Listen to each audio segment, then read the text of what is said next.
नमस्कार, मैं परवीन राजपूत आपके अपने चैनल दिल से जुबां तक में।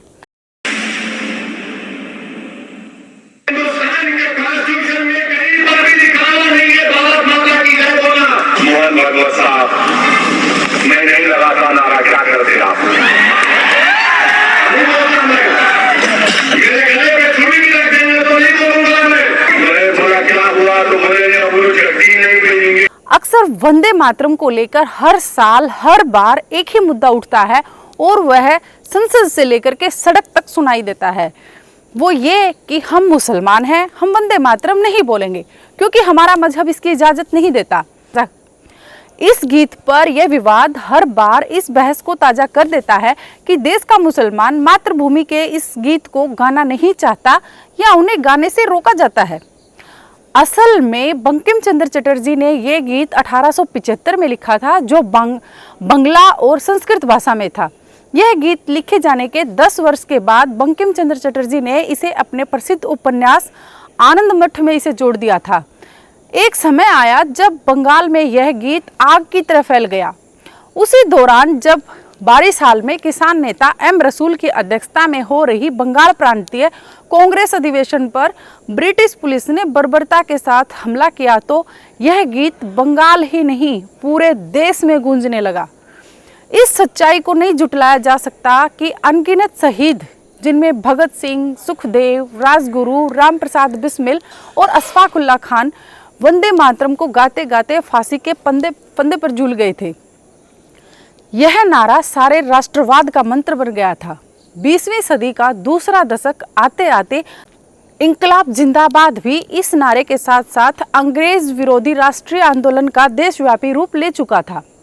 किंतु साल 1937 आते आते इस नारे में सांप्रदायिकता खोजी जाने लगी।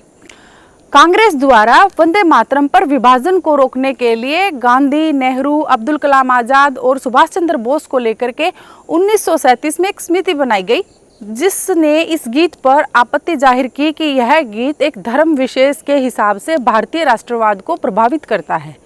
इसका यह हल निकाला गया कि इस गाने के शुरू के केवल 2 अंतरे ही गाए जाएंगे, जिनमें कोई धार्मिक पहलू नहीं है। किंतु कुछ मुस्लिम सांप्रदायिक तत्व इससे संतुष्ट नहीं हुए। जिन्ना की मुस्लिम लीग ने हिंदूवादी सोच को बहाना बना करके देश की आज़ादी के आंदोलन से मुसलमानों को अलग रखने के लिए हर तरह के हथकंडे अपनाए। मुस्लिम लीग को आपत्ति यह थी कि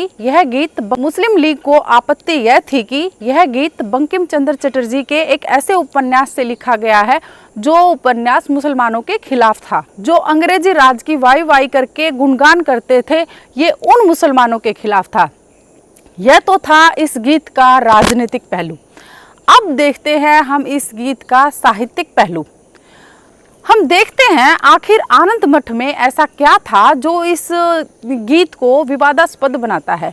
आनंद मठ यानी सन्यासियों का एक गुप्त स्थान जो जंगल के बीचों बीच बनाया गया था, जहां स्वामी सत्यानंद ब्रह्मचारी इस मठ के सबसे बड़े सन्यासी थे।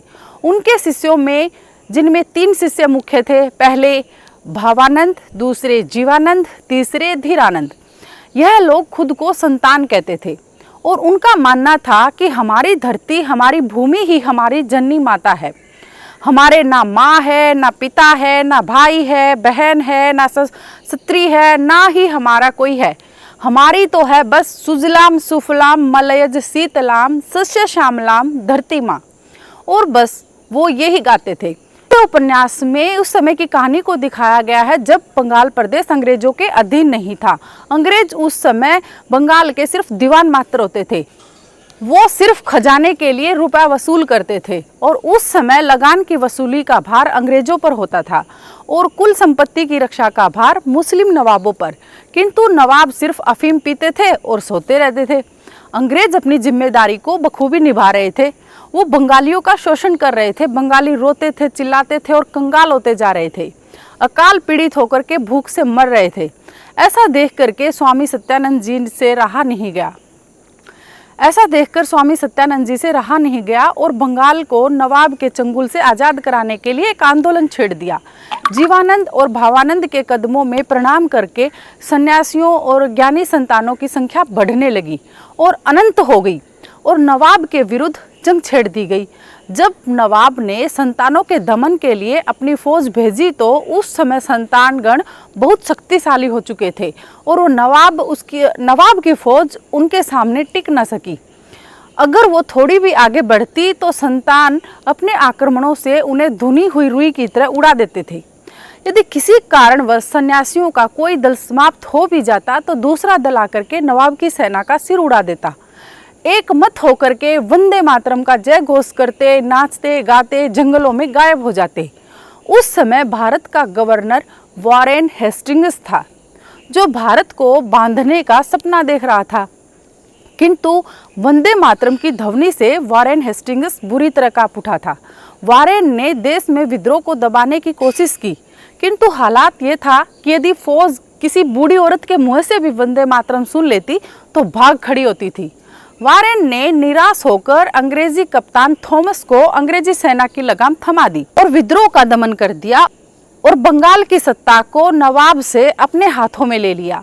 संतान सेना ने अपने प्राण त्यागते हुए कहा कि हमने केवल जन्मभूमि को ही अपनी माँ माना है, सुजलाम सुफलाम माता ही हमारी सबसे बड़ी माँ है। ऐसा कहकर के वो वीर गति को प्राप्त हो गई। बंकिम जी ने इस उपन्यास और इस गीत में जिस भूमि की वंदना की है वह हिंदू धर्म की कोई धार्मिक देवी नहीं है, बल्कि हमारी अपनी मातृभूमि है। बताइए, भारत एक धर्म कैसे हो सकता है? जिस भूमि पर आपका जन्म हुआ है, अर्थात आपकी अपनी मातृभूमि की जय करना, उसकी वंदना करना, उसमें क्या समस्या हो सकती है? कोई भी धर्म इतना छोटा कैसे हो सकता है, इतना कैसे गिर सकता है कि वो आपकी जन्मभूमि, आपकी मातृभूमि की वंदना करने के लिए आपको रोके? इसमें क्या समस्या हो सकती है, मुझे समझ नहीं आता। धर्म इतना कैसे गिर सकता है? वह मातृभूमि की वंदना करने से कैसे रोक सकता है? वंदे मातरम वंदे मातरम वंदे मातरम, सुजलाम सुफलाम मलयज शीतलाम सस्य श्यामलाम मातरम, वंदे मातरम वंदे मातरम वंदे मातरम वंदे मातरम। भारत माता की जय। जय भवानी।